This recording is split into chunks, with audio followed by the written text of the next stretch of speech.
Assalamu alaikum everyone. I hope you all are doing well. I am hair psychologist Hifsa Munir. Welcome back to my channel. It's Healing Mindset Hub. So subscribe it if you want to learn more about psychology. So let's go towards the topic, which is overgeneralization. As we discussed in detail about cognitive distortions, we overgeneralize things in our daily life. So what is overgeneralization actually, and how it affects our life? So overgeneralization is a cognitive distortion in which a person overgeneralizes situations, overgeneralizes the things. For example, when a person is facing any bad situation, he just overgeneralizes that situation with all their previous experiences.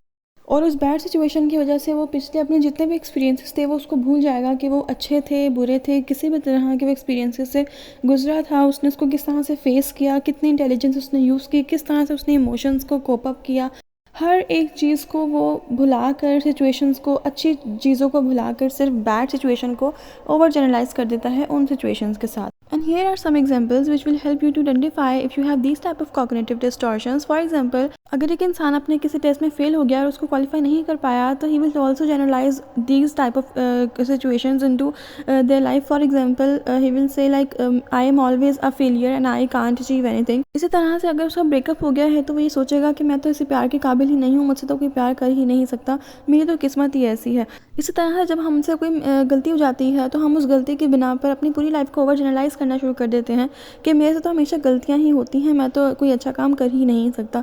उसी तरह से अगर एक इंसान कोई job rejection face कर रहा है तो he will also feel like I can't do anything and I am also incompetent and irresponsible person. हम अपनी ज़िंदगी में इसके अलावा भी बहुत से ऐसे सिचुएशंस में ओवर जनरलाइजेशन को फेस करते हैं कॉग्निटिव डिस्टॉर्शंस के तौर पर, जिसमें हम अपनी लाइफ बहुत ज़्यादा क्रिटिकल बनाना शुरू कर देते हैं। हम अपनी जितनी भी अपनी लाइफ में चीज़ों को हमने अचीव किया होता है हम उसको भुला देते हैं। जितनी भी चीज़ें हम अपनी लाइफ में अच्छी गुजार कर आए होते हैं उसको हम भूल जाते हैं सिर्फ एक बैड सिचुएशन की वजह से।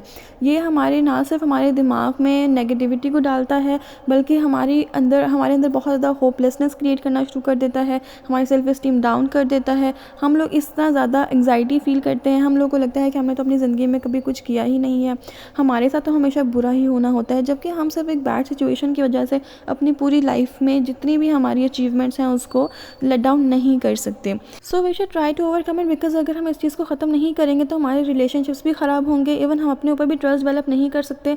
हमें ऐसा लगेगा कि हम कोई भी अपनी लाइफ में चीज़ अचीव नहीं कर सकते, हम अपॉर्चुनिटीज़ को अवेल नहीं करेंगे। उसी तरह से ये हमें डिप्रेशन का भी शिकार बना सकती है और उसके अलावा हमारी होपलेसनेस को बहुत ज़्यादा बढ़ा देती है। So if you want to make your life comfortable and peaceful, so try to reduce all this cognitive distortions and make your life best, and try to take care of your family, take care of yourself. Allah Hafiz.